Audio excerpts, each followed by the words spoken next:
Thank you. Yeah. Yeah, I lost 70 pounds. People ask me, what's your secret? I said, it's no secret. They closed all the goddamn restaurants. That's a secret. I didn't know how to cook. That was the secret. It was me at home with a Foreman grill making weenies. But yeah, we were on tour in Kalamazoo, Michigan when we got the news that we had to go home. And then we came home and we all turned on our TVs and we watched them lie to us. I'm not trying to be a conspiracy person, but they told us, remember? It's only going to be 2 weeks. That's it. They told us 2 weeks. All right? Ladies and gentlemen, we'd just like to ask that you go home for 2 weeks. Be with your loved ones. Be with your family. Just 2 weeks while we figure things out. Dr. Anthony Fauci has given us some new information to go by. Just 2 weeks. That's all we need. Just 2 weeks. And I apologize for using the same stereotypical old white voice. But that's the one that they used. Because that's the one we listen to in a time of crisis. It couldn't be any other voice. It couldn't be, no hombre, cállate, shut up, mira. No más 2 weeks, okay? No más tú. You're gonna go home con tu mamá y tu papá. And if COVID come to the house, you tell COVID, hey, no está aquí, güey. Come back another time, it's okay. Just 2 weeks. It couldn't be any other voice. It couldn't be, I'll tell you what. This is what you're gonna do, goddammit. You're gonna take your ass home, you're gonna hunker down.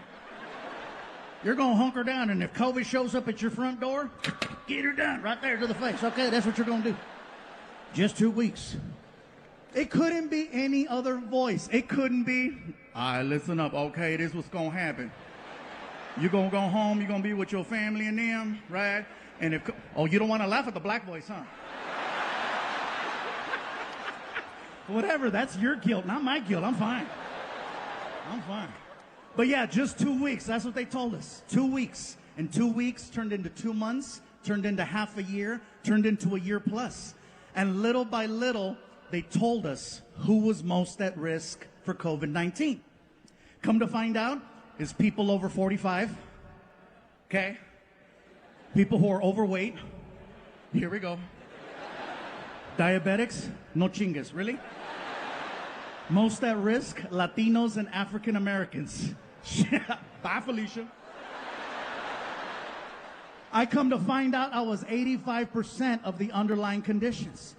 Over 45, overweight, diabetic, high cholesterol, high blood pressure. Apparently, COVID is my Tinder match. Someone finally wants to swipe right.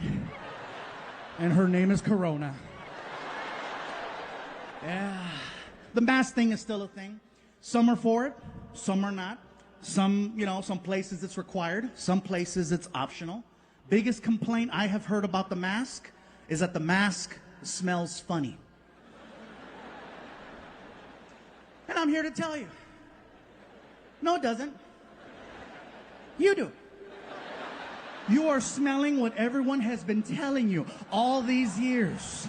And finally, you're smoking what we've been smoking. Oh, yeah. I'll be honest with you, my mask smells delicious. My mask smells like Oreos and Tres Leches cake, okay? If you smell my mask right now, you will Krispy Kreme yourself. It's so good. I feel like selling it on the OnlyFans website to see if I can make some money. Some of you know what's up. Sucio! Yeah, so. This next thing I'm going to say is in no way, shape, or form political. So please don't take it that way. The vaccine. Look at some of you. Oh, here we go. Here we go. I knew it. I knew it was coming. I knew it. Look at him. He's got booster written all over him. Look at him. I'm not here to tell you what to do with your bodies. I'm just here to share a story. I got vaccinated, okay, and I'm not saying it to get approval. I'm just telling you because, hey, look, I was 85% of the underlying conditions. At this point, I'm rolling the dice. Plus, I wanted to work. I got the vaccine, but it was one of those things where, in the beginning, when you wanted to get the vaccine, you couldn't just walk into a CVS. You had to make an appointment, and it was a drive out. You couldn't just show up. Because I tried. Oh, I tried using the face. I'm like, hey. Apparently this only works at Red Lobster. Oh, yeah, I could show up at Red Lobster at 8 o'clock on a Saturday. It's on. Do you have reservations? It's fluffy, make biscuits. But for the vaccine, no, I made my appointment like everyone else. It was a drive-out location, you know. There's a little speaker box. May I help you? This is very familiar. Yeah, let me have a large vaccine.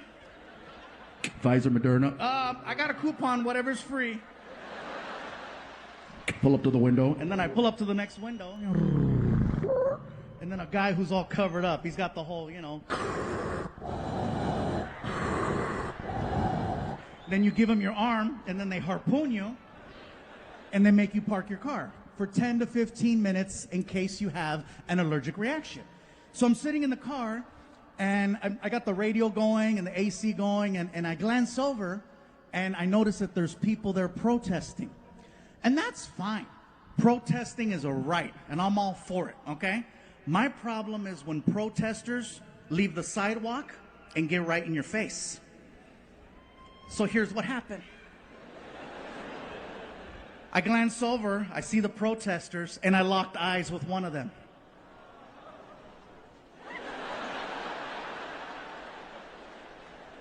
And I could do this all day. I'm in the car, right? Like, what?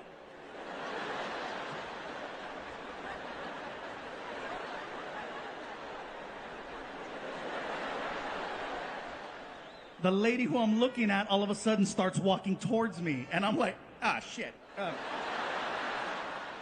She gets to my car, and she starts going off on me. And I have never had a complete stranger go off on me for no reason at all. She gets to the car, and she's like, you are so stupid. You are so stupid. How could you get the vaccine? How could you get the vaccine? You have no idea what you just put inside your body, dumbass. I didn't know what to say. I was like, bitch, I eat chorizo.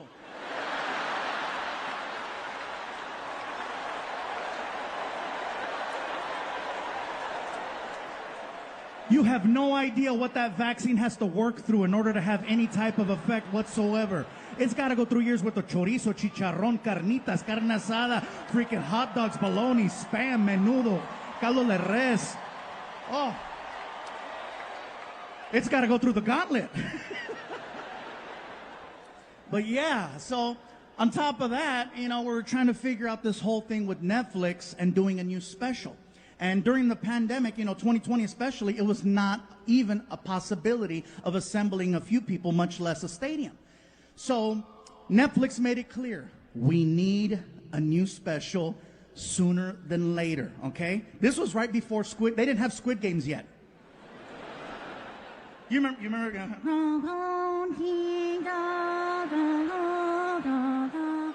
Red light. Yeah. Some of you are like, that's racist. No, that's accurate. That's really good. That's good.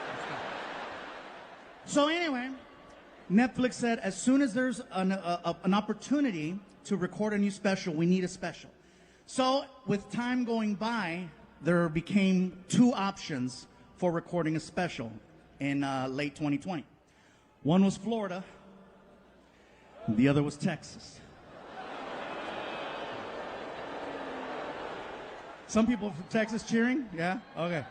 You could cheer all you want. That's where I got COVID. Yeah, chingate esa. So here's the story.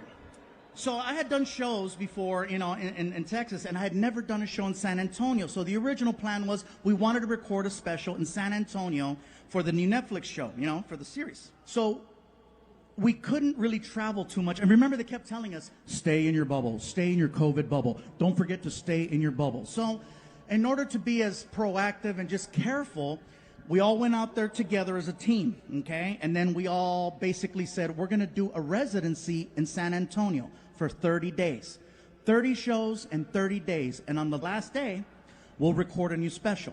This way it gives me a chance to start performing again because it'd been over a year since I touched the stage. And so we get there and they gave me the option. Do you want to stay in a house or do you want to stay in a hotel? And I said, well, I've never lived in Texas before, so let's see what a house feels like. So they got us like this fancy Airbnb, and basically, it was Martin, Alfred, my friend Rick, myself. It was like 4 of us. It was like the Mexican version of the real world, okay? So we're all in this big house together. Everyone gets their own room. And so, of course, I get the big room because it's me. And, look at something. No. Yes. So I open up the door. I turn on the light. Click. And I'm like, this is a beautiful room. Wow, look how big it is. And then I notice there's a hole in the wall. I said, that's weird. So I get really close to the wall. And when I got close, I realized it's not a hole. It's a big-ass roach. And let me tell you, I am not exaggerating when I tell you that cuca was this big. That roach was this big. Now, I have used this unit of measure before to exaggerate. And let me tell you, I'm not exaggerating when I tell you that freaking cucaracha was this big. And I don't want you guys thinking, oh, what, you think you're too good for roaches? No. I grew up with roaches my whole life. My mom and I, we lived in apartment buildings, projects. We always had roaches, but they were different. First of all, they were this big. And California roaches are very different, okay? For example, when you turn on the light, they scatter. In Texas, he chilled. In California, they respond to sound and movement. Ah! Scatter. I tried my California technique on this Tejano roach. I said, ah! And the roach was like, what? Oh my God, I don't think he's in my room. I think I'm in his. And at that moment, my tour manager walks in the room and she's like, is everything okay with the accommodations? I said, no, the room is beautiful, but look at the wall. Aw, there's a hole in the wall. I said, get closer. She gets up to the wall and she's like, oh, it's a big ass roach. I said, you're okay with that? She said, he's not in my room. She can see that I'm visibly bothered by this roach. So she's like, would you like me to take care of your little friend for you? And it is a little emasculating because I'm a big guy and she's like 5'2". So she's like, move, fool. She takes off her shoes, she grabs it, she gets up on a chair, and she brings it back, and she's like, soy la 69. Bam! Nailed that roach. Threw down her shoe, put it on. I look at the wall, and it kept moving. And I said, you have angered our friend. And she was like defensive. Fool, round two. So she grabs her shoe, gets back up on the stool, and she brings it back. And just as she's about to nail this roach for the second time, that shit started flying. It was a Harry Potter roach. Oh, man, mira. She's ñañeras, man.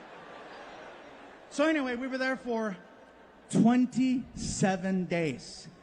And for some reason, on the 27th day, out of a team of 30 people that were there to film a special, I was the only one that tested positive for COVID-19.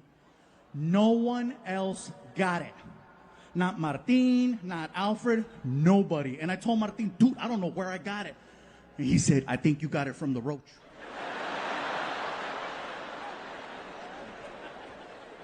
Anyway, on top of dealing with COVID, and by the way, a sincere apology to the city of San Antonio because I was supposed to tape a special with you guys, and clearly for obvious reasons we couldn't do it.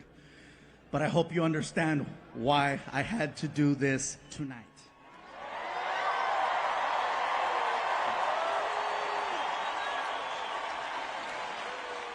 On top of dealing with COVID, the vaccine situation,